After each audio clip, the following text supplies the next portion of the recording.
Hello everyone, it's Iba from Fairlight Tarot. Welcome to my channel.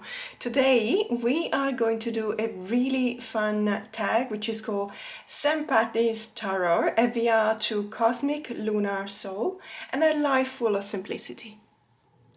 So when I saw this tag on my feed, I thought I should really participate because first of all, my husband's ancestors are from Ireland, and but most importantly because we have just been to Ireland. It's already a month ago, unfortunately, because time flies. But as you will notice, I have plenty of symbols, things you can find in Ireland that are related either to the Celtic tradition or, just more specifically that part of the Celtic tradition that actually took roots in Ireland. And so my husband's family has a crest, a family crest, which is, let me just zoom in because I just realized we're far away and we can't really see anything. So this is the O'Donovan family crest, and his family is originally from the southern part of Ireland, a really beautiful place called Cork. It's not actually in Cork, it's County Cork, but it's one of the small villages in that area. And ironically, I don't know if you can see, but ironically it's a let's say it's a hand holding a sword, and wrapped around the sword there's a snake. So I thought it was really apt because the suit of sword is one of my favorite suits, or rather, since there's only 4 suits, can I actually say one of my favorite? Let's put it this way, the suit of swords is my favorite suit because it's the one that is most human. And it really tells a lot about human behavior, more than other suits, and it also takes into account that life sometimes has pain, sometimes has treason, sometimes has that feeling stuck in a cage, and most of the time it's a cage of your own making. And I do believe that it reflects a little bit more human nature than other suits, but of course the whole tarot system reflects human nature in its entirety, so you cannot really separate one suit from the others. But if I had to pick one, I would definitely pick the suit of swords. And one of my favorite cards is also the 6 of swords, because it really reflects, I believe, how us human beings we have to go through sometimes, embark upon that journey that you don't necessarily wanted to do, but you find yourself in, that you have absolutely no other choice. Anyway, so that's the reason why I'm joining this tag, and it's also because in true Irish spirit I really believe that it's absolutely fun to celebrate St. Patrick's Day, which is on the 17th of March. And so I'll do my best to post this video, accordingly, obviously, and of course taking into consideration that we are in Australia, I'm in Australia, and as a consequence of that, obviously time is different. So I'll have it posted on Monday, day 18 in the morning, so that you guys can actually enjoy it on Sunday, the 17th of March. But let's have a look at the prompts, because I had so much fun going through them and choosing them. So the first prompt is End of the Rainbow. What deck did you have a hard time tracking down? Now, if you follow my channel for a while, you will remember the story of how I finally got a hold of the Saki Saki Tarot. This is the Saki Saki versions, not the I Am the Artist version of Monica Cleosaki's tarot deck. I have also the I Am the Artist version of this deck. However, I do prefer the Saki Saki. Ironically, this story, I always tell it, but it always sounds funny in my head. So when I first got a hold of the Saki Saki, I thought to myself, wouldn't it be great if this tarot deck had heads? The characters in the deck had heads. And I felt like something was missing every time that I was using it. I love it, I enjoy it, I adore it. And then when I finally got the I Am the Artist Tarot, which is more, let's say it's very similar to the Saki Saki Tarot, but it does have heads, I feel like it's actually got something too much. There's there's something that doesn't feel right in that deck, and I think it's the heads, and it's either because I got so used to the Saki Saki Tarot and the characters of the tarot deck not having heads, that when I saw the same kind of cards, the same art style, the same scenery, but with the heads, I thought, you know, that something doesn't click. But in any case, so this is the Saki Saki Tarot, and the story behind it, and the reason why it was so hard for me to get a hold of it was because, well, you know, I fell in love with it when it was already out of print, and it was really hard to find, and people were asking for $500-600 Australian in, you know, either on eBay or on the Facebook groups that I'm a member of. And I couldn't afford to spend that kind of money on a tarot deck. But I really liked it, I really wanted it. I really, you know, every time that I saw it on a channel, on a YouTube channel, or on Instagram or Facebook, I felt like I really wanted this deck. And so one day I saw a post of someone saying that they were from Canada, and they had this deck and they wanted to, let's say, sell it, but it ended up being more of a swap. And so she was saying, this lady was saying, I understand that, you know, it's too expensive, the cost of this deck around the internet right now are just way too much, and so I'm not gonna ask for $500-600. However, I am going to ask for a swap with a few decks in return. So decks obviously that had a lower value. And I was immediately hooked, because I thought to myself, I really want this deck, I don't want to spend that much money, and I think this is an actually really good thing to do, and it looks like it's actually a lot of fun. And so I got in touch with her and I said, look, I'm just gonna try and get you all of the decks you want. And she listed 5 decks, and a couple of them were mass market, the other 3 were indie decks, but they were still in production.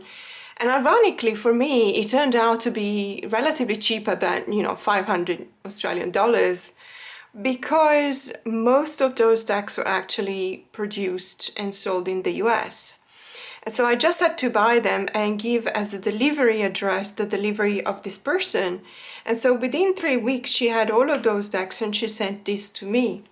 But I had to have it sent to my parcel collect service in Portland, Oregon, and then I had to have it shipped to Australia. So I reckon, to be honest with you, that I did end up spending more or less, if not $500 probably 400, but it was absolutely worth it, and I'm really happy that I have it.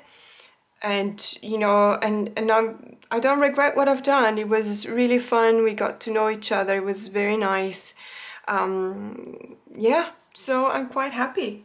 So the second prompt is pot of gold. When you find that deck, was it worth the quest? Yes, absolutely. As I explained, I was really happy. I still am. I don't regret it one bit. I love this version of the deck. I prefer this version of the deck to the more recent one. Even though I didn't get to receive the book because it was just the deck, nor the box, but I still absolutely love this deck. So it was totally worth it.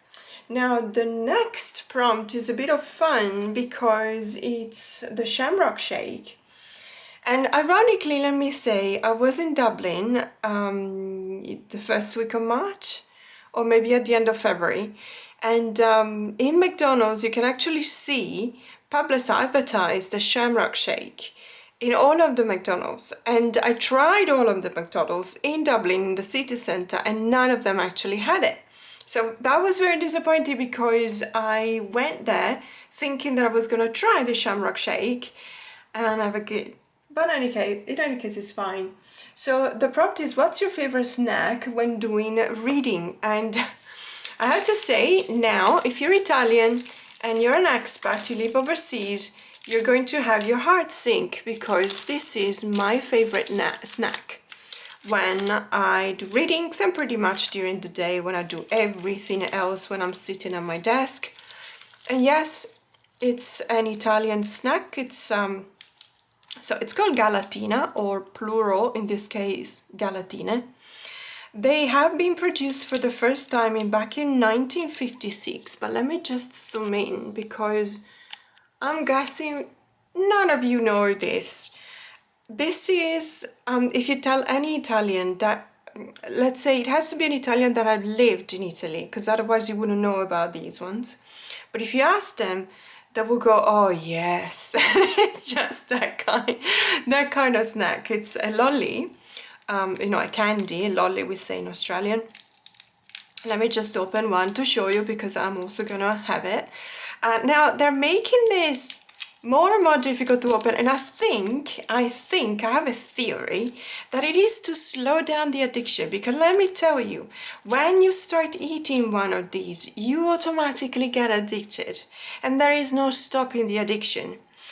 It is basically milk. It is, let me show you. So this one is basically milk.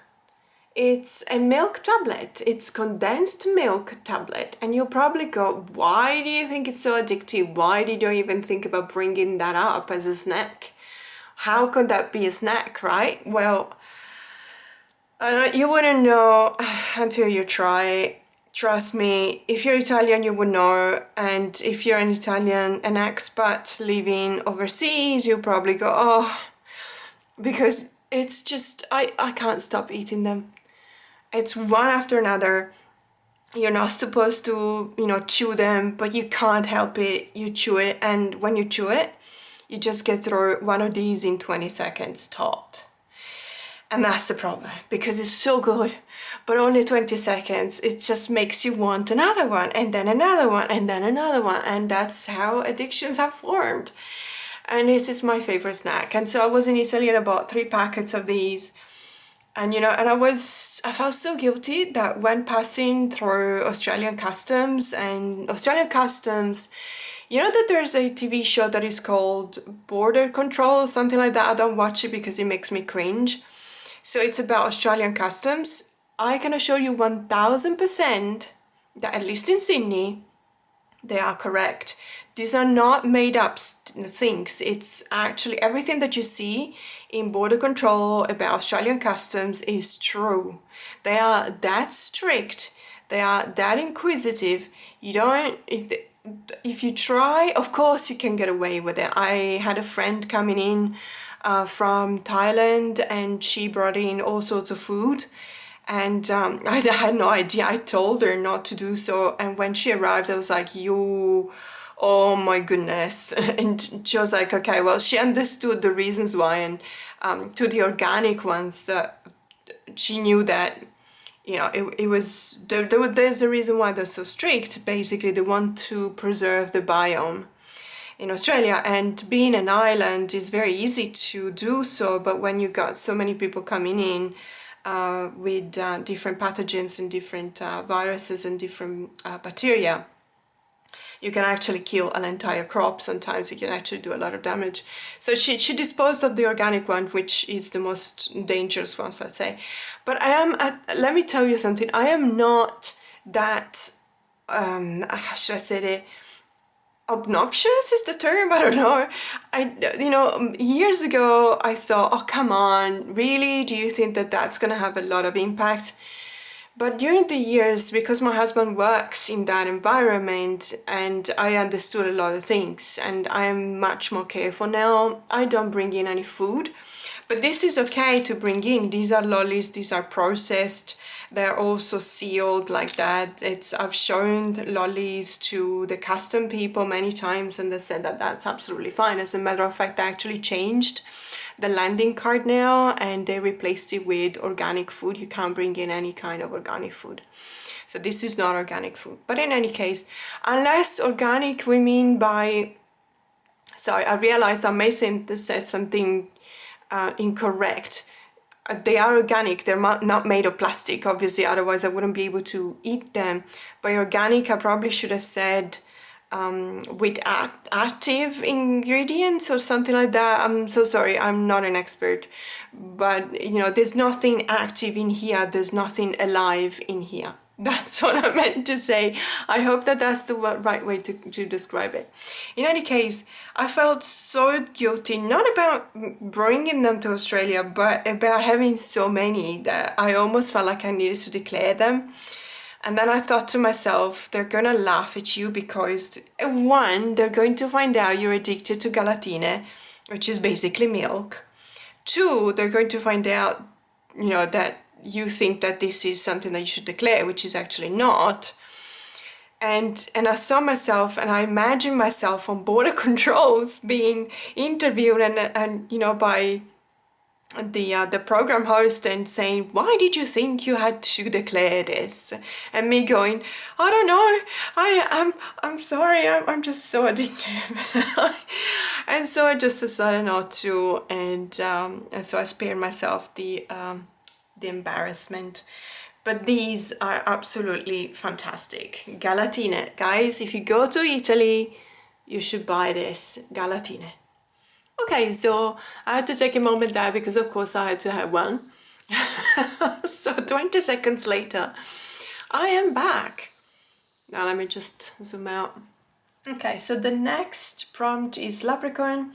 Do you own a rare / out of print deck? Yes, I do. I do own more than one. I'm not going to say how many, but you can imagine in a collection of 500 decks, there's gotta be some out of print rare decks, because otherwise I would be crazy. And this is the Baroque Bohemian Cats Tarot by Baba Studio. This is the very first edition. It's not just rare, hard to find, out of print, from 2004. It's super duper expensive. I have seen listings for this one for about 1,400 Australian dollars. Obviously, it doesn't mean that I sell it at that price, but it was sold, let's say the highest I've seen it sold was 800 Australian dollars on eBay. And this is just crazy prices for a tarot deck, absolutely crazy prices. It did come with a box and the book, but I decided to keep it in the bag because it's just safer that way. I did not spend 800, even less, so 1,400. I actually purchased this from Danny Mystic, the coolest, and she was such a lovely fellow tarot lover that she actually let me have it for a very reasonable price. I had to have it shipped to my Paso Collect service in Oregon, and then I had it shipped in Australia, but it was absolutely fine. And you know, it came in perfect conditions, even though she was saying that she had used it. But I'm so very happy that I got it. Because for one, I actually really like cats. And I don't know if you can tell, let me just zoom back in as much as I can so it's easier to see what I'm talking about. So this is a collage deck, well, obviously. These are actual cats. These are photos of actual cats. There's no drawings here. And being a deck from 2004, obviously there was no AI. Of course, there was computer manipulation if you so wanted, but in any case, these are photos of cats, these are actual cats. And so for me, you know, finding my cats in here, it's always, you know, it just hit the right spot. And I'm not using this deck because I am very well aware of how valuable this is. By the way, the difference between this deck and the more recent edition is the borders. These motifs on the borders, and that's why it's actually valued a lot higher than the most recent editions. And also another communication, Baba Studio is now working on not a re-edition, let's say, of this deck. It's going to be different from this deck. It's going to be called, it's still a cat tarot, and it's going to be called the Bohemian Cats Theatre. So it's going to be slightly different from this one, and I do appreciate that. This is Prague, by the way. I do appreciate that because you know, it really means that it keeps the value of this deck up. Oh my goodness, look at this kitten. Look at one. They're so cute. So yeah, this is one of my rarest ducks in my collection. I just love it. Because, you know, I got a cat that when she's hungry, she would transform in an opera singer. And she will wake up everyone at 5 a.m. or 4:45 if I don't feed her at midnight. Anyway, so please don't judge me. I know that it's not easy to raise a cat. By the way, this is one of my favorite Ado cups because the sense of working is working on puppets, but they are absolutely beautiful. And you know, there's the devil, there's the Santa Muerte or death, and I really, really love this card.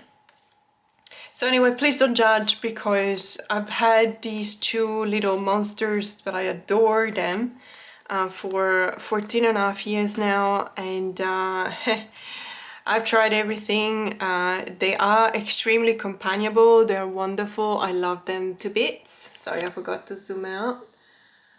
But, you know, it is what it is. With cats, you know, they say this, and it's 100% truth. When you go to a supermarket to buy cat food or dog food, you can tell immediately, because the dog food person would just come by, you know, swiftly and grab whatever they can grab from the shelves and put it in the cart and then buy it.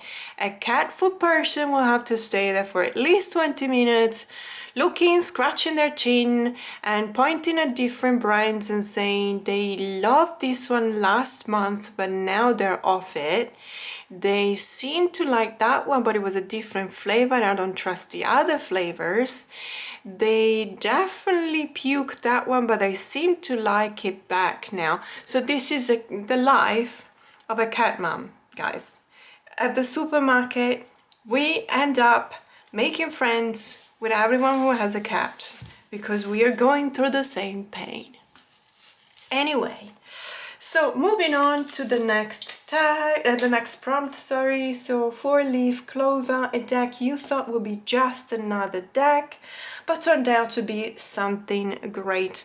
My goodness, I just received a couple of days ago the Mystic palette in a muted tone by Ciro Marchetti. This is still the indie edition and I am so glad.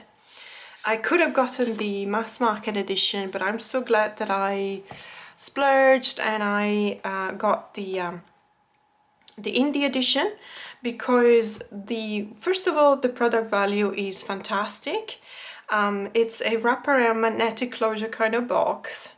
It's really beautiful and I've seen the mass market because I watched Lisa Papez's video when she shows that she's got the muted edition but in the mass market one.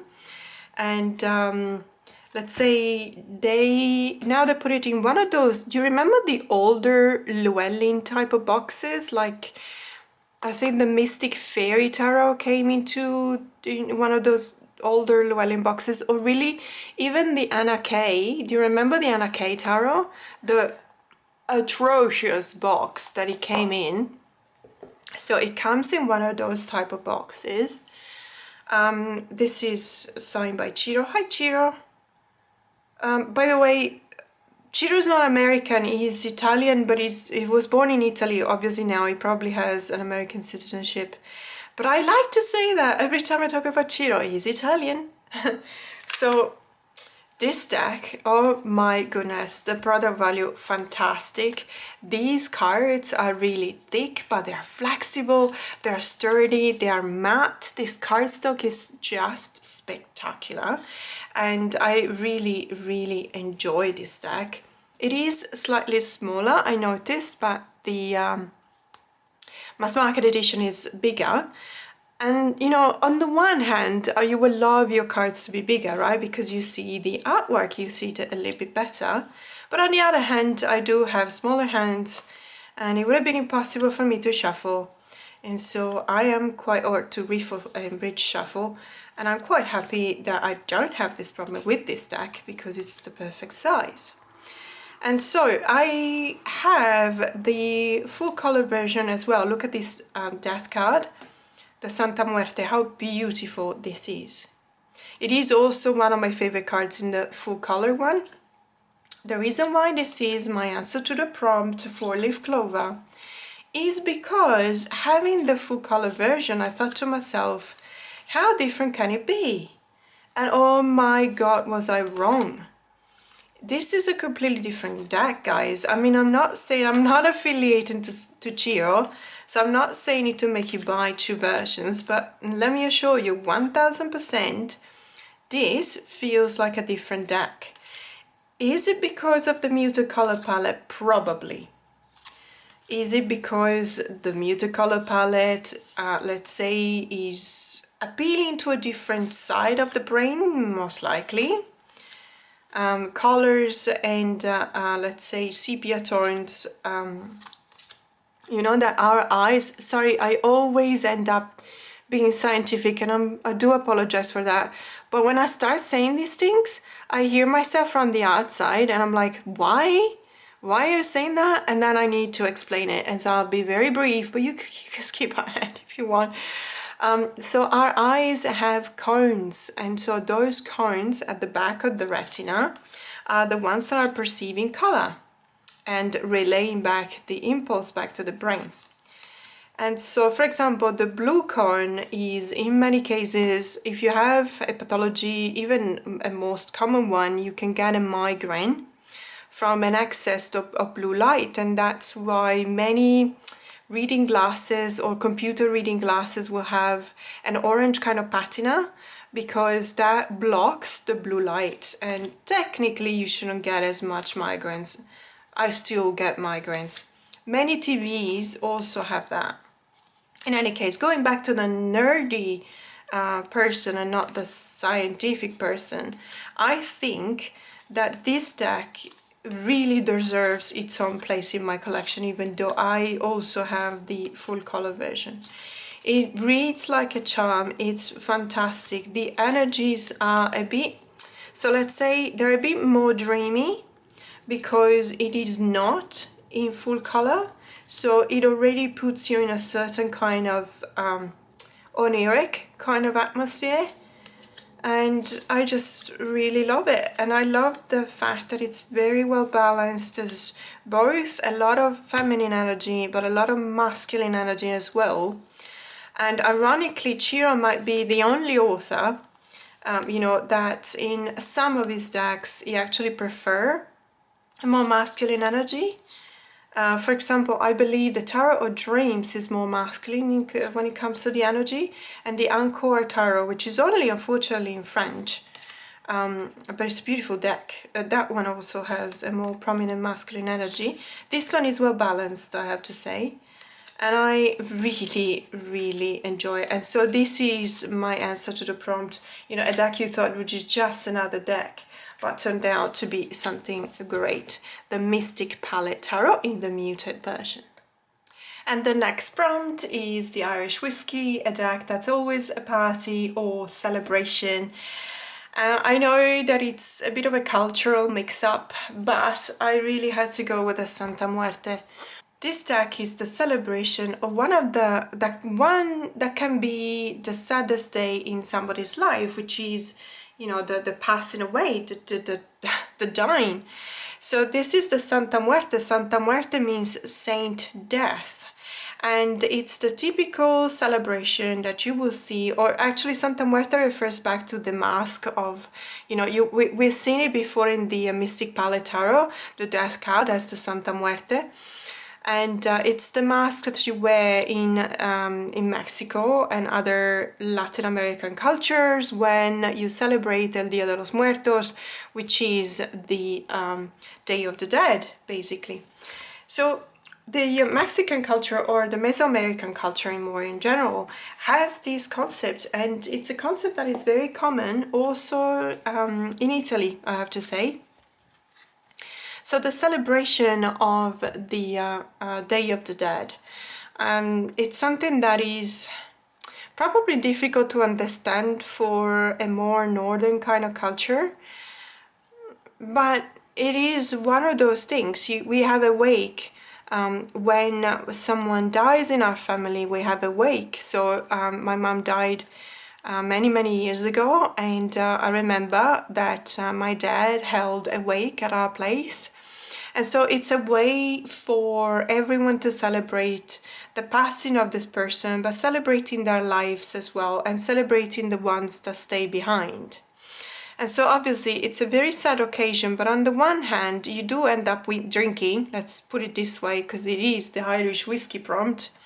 We don't drink whiskey in Italy, we drink wine, we drink grappa when it comes to, alcohol. But we do celebrate when someone is passing, because it's something that, it reminds the living that they have to go on. And it also reminds us that we have to go on in a certain way, though. You don't keep on going through life the same way when you lose someone you love. You keep them with you. You hold them in your heart. And you live life trying to honor them. And one of the ways that I, face or process grief together with my clients when they come to me for grief processing is exactly this, and working on this concept, on accepting this concept. Not so much the fact that we need to accept that someone is no longer with us, that is difficult enough. But what I think is difficult is for someone who's lost someone who they loved to understand that they need to be happy.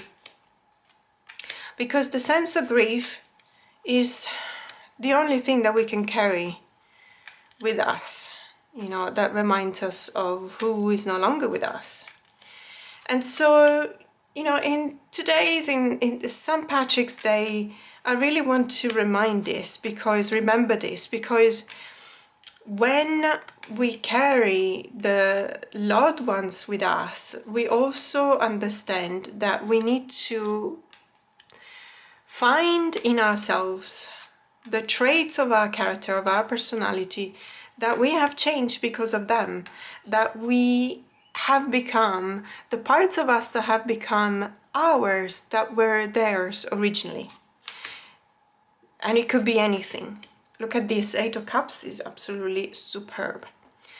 And so once we identify these parts of us that would not have existed in ourselves, have we not met the person that is unfortunately no longer with us, once we identify them, we need to honor them.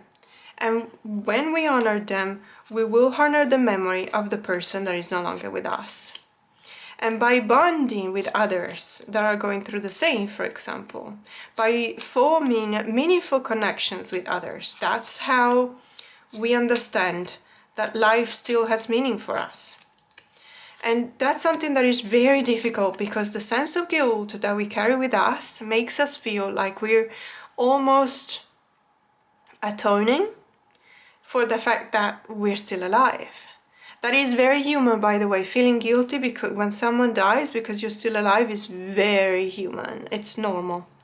But we need to move on from that. And the way to do so is by honoring the presence of the persons we've lost and forming new connections. So I believe in celebrating, yes, even death, because that's the first step to understanding how to grieve properly, how to process the pain. And so I think that this stuff is magnificent, because that's what it's celebrating. And if you find the will in yourself to celebrate even the saddest day of your life, then there is nothing, that can stop you. Okay, let's move on. The last prompt is rich heritage. And this prompt says, what deck in your collection has so much depth to it? Whether with the art, the guidebook, or the readings. And I had to go with this deck, the Liberation Tarot. Now, if you watch my channel, if you watched it for a while, you will know that as soon as I received this deck, I did a video, an unboxing video, as a matter of fact, and I was talking about this deck, I was talking about the guidebook, and I was saying that I had mixed feelings about it, because I wasn't sure 100% about one, the renaming of a few of the major arcanas, which in some cases didn't necessarily make sense to me. And I wasn't entirely sure 100% about the renaming of the minors either, so the suits and also the court cards, because in other cases that didn't make sense to me.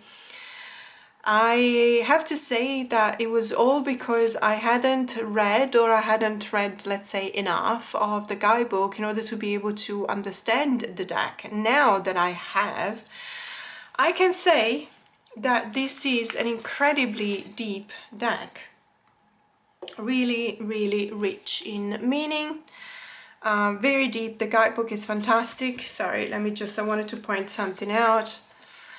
So when you've got, for example, the Hermit, so it will tell you who the artwork is from, and there will be a description of the image. There will be, let's say, an idea in which we can look at the form of liberation through the archetype expressed by that specific card. So when we're looking at the Hermit, this says liberation requires honest dialogue with ourselves, with others, and with our dead. Boom. Right? I mean, that's already something that really hits you. And then it goes on saying, is there an emotional or spiritual withdrawal you're avoiding? Wow, so this deck is like that.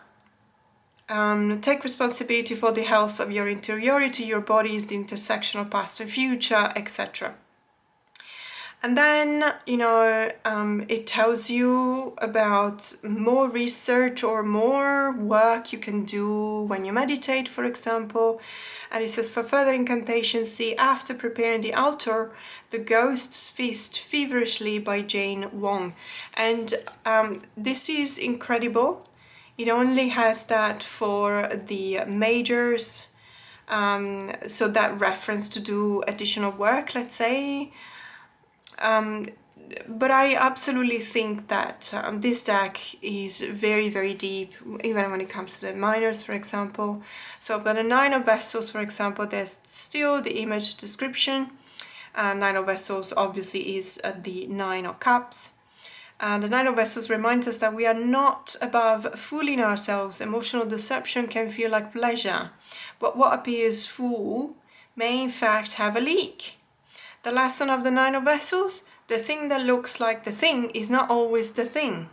In order to actualize our most sacred desires, we need emotional honesty. The world is full of delusion. Our task is to discern with clarity and focus.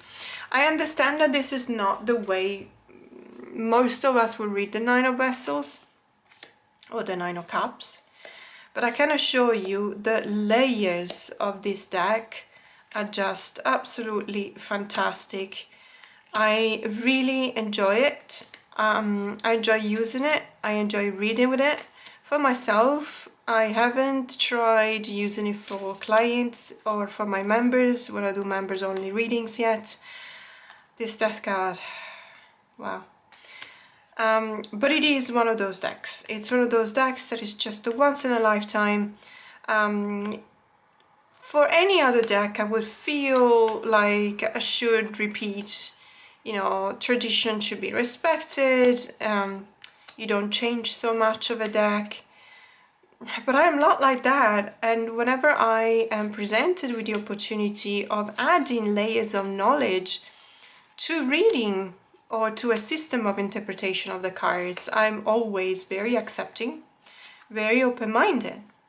Because first of all, I always say that I have been reading and studying tarot for 36 years now, but I will never stop learning. I still feel like I need to learn. And so anytime I get that possibility, that opportunity out of a deck, I'm always happy. But it's also because it's actually really spot on. It's not the only deck that tells you that wish come true of the Nine of Cups is an illusion, Of course, it's a rather shadowy way to read the Nine of Cups, and I like a more complete kind of reading where there's a wish come true and you actually realize whether, you know, it is an illusion or it's actually true. So I need to bring back a little bit of control into the person, into this Fool of ours that goes through the majors and then through the minors. But on the other hand, I accept that there are decks that choose that interpretation. And I like it. I really, really like it. So that was it. Happy St. Patrick's Day to everyone out there. Enjoy the day. You know, be merry. It is such a wonderful country, Ireland. We felt always welcome from the moment we stepped into that plane from Manchester to Dublin. And my husband was chatted up by an Irishman, telling him, you know, giving him 3,000 recommendations on the stuff to do and pubs to visit, to the very last second in which we still met someone at the airport, you know, before embarking for the flight to Venice, telling us how beautiful country Ireland is, and we believe it because we've seen it with our own eyes. Happy St. Patrick's Day. Thanks so much for being with me till the end of this video. Have a great day.